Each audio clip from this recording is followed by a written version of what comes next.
Hey, how you doing, guys? It is the 18th of May, 2018. It's been a little bit over a month and 2 weeks since I took delivery of the car. Just a little status update on how things have been.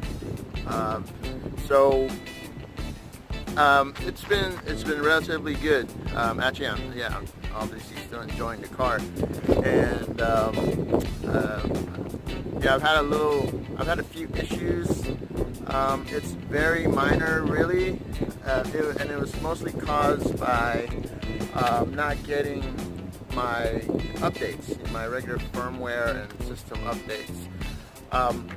What happened is, so I live in a condo complex, and the way I park in my carport was not exactly the best. Well, I guess it wasn't picking up the data signal very well, so I missed a couple of firmware updates, system updates, and what was going on was it caused, sometimes I would lose the sound of my turn signal. My GPS map would freeze, and my Bluetooth wouldn't work, stereo sound disappears, that sort of thing. So, I parked it a different way and got my updates, and yeah, all those things disappeared. So, yeah, let's see. What else have I done? In terms of the range anxiety stuff. So my earlier videos, I did, I mentioned a lot of things about range anxiety. Well, because I was obviously still new with EVs in general, and but since then I've gotten used to the range of the car, and that helped a lot. So I know that if I have, at this point, when I have a certain percentage of battery power, I know how far I can go. I'm no longer scared about, look at how much power I have. I'm not going to be able to make it to my destination. So yeah, that's definitely changed. And since I ordered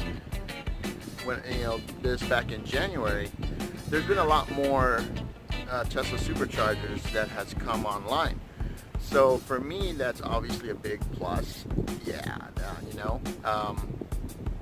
when I finally took delivery, all those other chargers came online. So it definitely makes my life a lot easier, since I don't really have I don't have a NEMA 1450 at home. All I do is plug this in to a regular, 120 volt outlet, which is painful. I can only get about 1 kilowatt an hour, which translates to roughly 3 to 4 miles per hour. It sucks. So,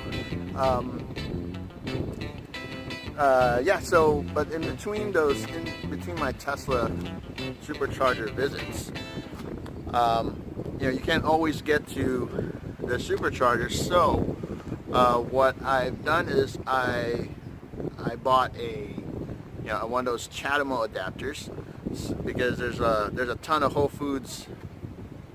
There's a ton of Whole Foods stores around here, and they all have these superchargers by a company called EVgo.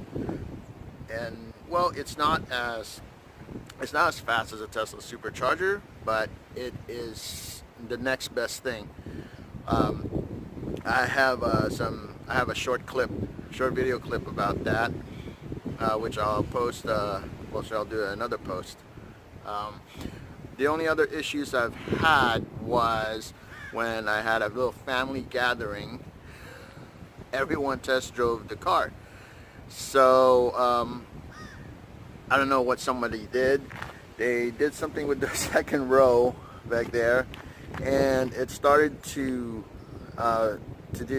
make squeaks. Actually, it's kind of like someone having sex on an old spring bed. every time I would hit a rough patch of road, it would go squeak, squeak, squeak.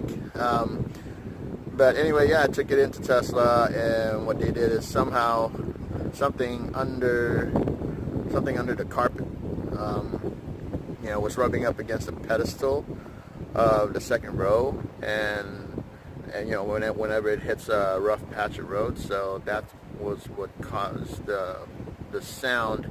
But yeah, they dealt with it pretty quickly. So yeah, it only took them really about a couple hours to deal with the problem. So I still have my lead foot, especially with this. I have raced Camaros on the freeway, Porsches, things like that. Yeah, it's not the P100D. Imagine how that would be if I had the P100D with the Ludicrous. But yeah, it definitely handles itself well. So, and still enjoying the car. So there you have it.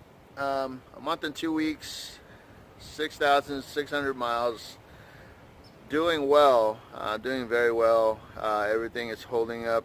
I haven't had any really big issues like from what I would hear, from what I would see on YouTube videos of Model X Teslas from even like 6 months or a year ago.